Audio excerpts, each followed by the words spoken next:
can swear, I can joke.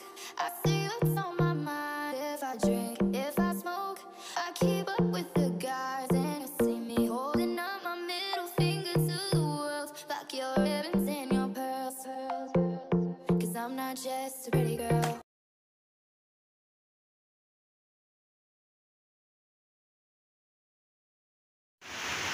Halo semuanya, kembali lagi dengan saya Anti dengan nomor pokok mahasiswa 2017-84203014. Saya dari jurusan Pendidikan Fisika, Fakultas Keguruan dan Ilmu Pendidikan Universitas Musama Semeroke. Nah, hari ini kita akan belajar fisika SMA kelas 11, yaitu pertemuan kedua tentang hukum Pascal. Nah, kemarin kan kita sudah belajar tentang massa jenis, tekanan hidrostatis, dan juga hukum utama hidrostatis. Nah, pada pertemuan kali ini kita akan membahas mengenai hukum Pascal. Tujuan pembelajaran kita pada pertemuan yang kedua ini, yang pertama yaitu kita dapat menjelaskan bunyi dari hukum Pascal itu sendiri. Yang kedua yaitu merumuskan persamaan hukum Pascal. Yang ketiga yaitu menerapkan hukum Pascal dalam bentuk soal, dan yang keempat yaitu menerapkan prinsip hukum Pascal dalam kehidupan sehari-hari.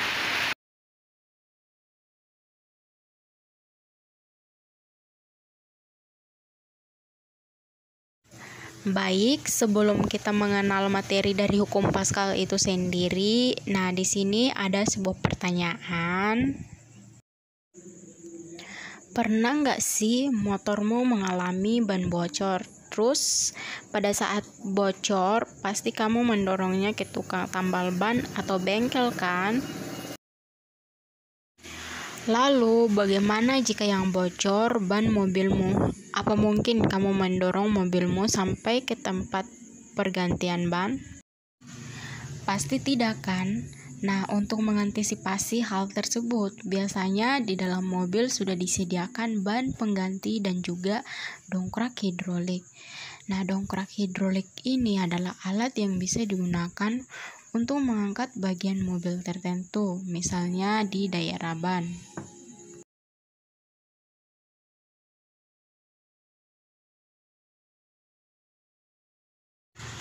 Supaya lebih paham, yuk simak video berikut ini.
Nah, tadi kan kita sudah amati dari video tersebut. Siapa sangka ternyata prinsip kerja dongkrak hidrolik itu memanfaatkan salah satu hukum dalam fisika loh.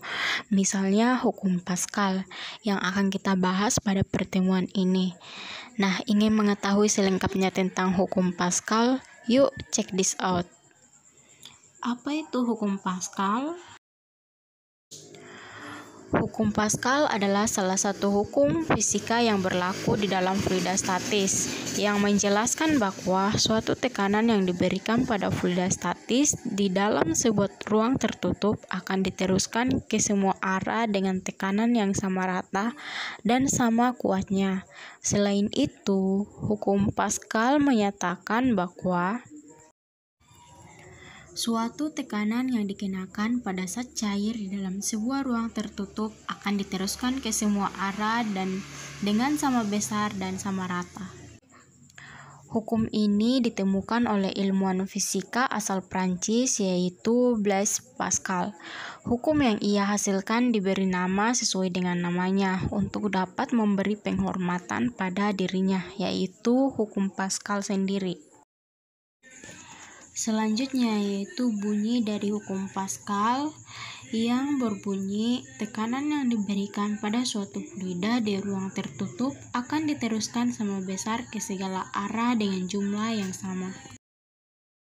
Misalnya kita lihat pada gambar, terdapat sebuah bejana berhubungan yang terdiri atas sebuah bejana besar dan bejana kecil. Jika bejana kecil diberi tekanan, maka tekanan tersebut akan diteruskan merata ke seluruh bagian bejana besar. Dengan demikian, gaya yang dihasilkan akan semakin besar pula. Adapun rumus hukum Pascal itu sendiri secara matematis dinyatakan sebagai berikut. P1 sama dengan P2, F1 per A1 sama dengan F2 per A2, di mana P1 yaitu penampang 1, P2 yaitu penampang 2, F1 yaitu besarnya gaya di penampang 1 satuannya Newton, F2 itu besarnya gaya di penampang 2 satuannya Newton, A1 yaitu luas penampang 1 satuannya meter kuadrat, A2 yaitu luas penampang 2 satuannya meter kuadrat. Nah, untuk lebih paham, kita masuk ke dalam contoh soal. Di mana soalnya terdapat dua buah dongkrak hidrolik dengan luas penampang yang berbeda yaitu 0,04 meter kuadrat dan 0,10 meter kuadrat. Jika diberikan gaya sebesar 5 Newton, berapa gaya maksimum yang dikeluarkan? Langsung saja kita jawab, di mana diketahuinya yaitu A1 sama dengan 0,04 meter kuadrat, A2 yaitu 0,10 meter kuadrat, F1-nya itu 5 Newton, dan yang ditanyakan yaitu F2. Nah, penyelesaiannya seperti rumus dari hukum Pascal tadi, di mana rumusnya itu F1 per A1 sama dengan F2 per A2. F1-nya kan 5, terus A1-nya 0,04, terus F2-nya karena ditanyakan jadi tetap, H2-nya itu 0,10, jadi 5 dibagi 0,04 yaitu 125, kemudian F2 turun tetap, dan F2 karena F2 nya ditanyakan jadi 125 dikali 0,10 sama dengan 12,5 Newton. Selanjutnya yaitu penerapan hukum Pascal. Yang pertama itu dongkrak hidrolik, rem hidrolik, mesin pengompres hidrolik, dan mesin hidrolik pengangkat mobil.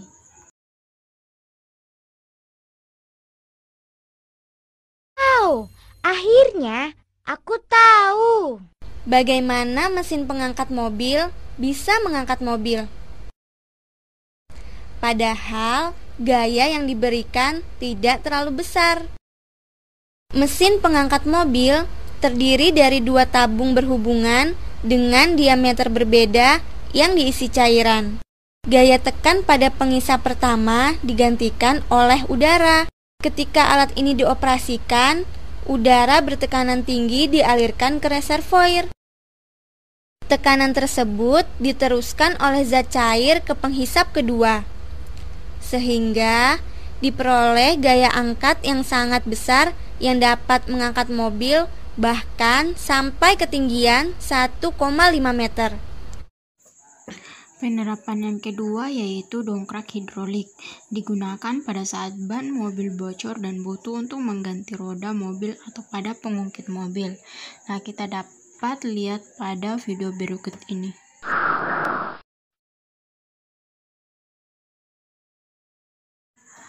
Kemudian pada rem hidrolik. Nah, di mana ketika mengemudi menginjak pada rem, tekanan pada silinder utama akan meningkat. Kenaikan tekanan ini akan diteruskan ke seluruh bagian fluida di sepanjang sistem hidrolik, sehingga silinder rem akan mendorong kanvas rem terhadap cakram yang menempel pada roda mobil. Akibat gesekan antara kanvas rem dengan cakram akan menyebabkan laju mobil berkurang. Rem hidrolik seperti ini biasa disebut rem cakram dan digunakan pula di sepeda motor. Fluida yang digunakan sebagai media penyalur tekanan adalah oli, seperti pada gambar berikut.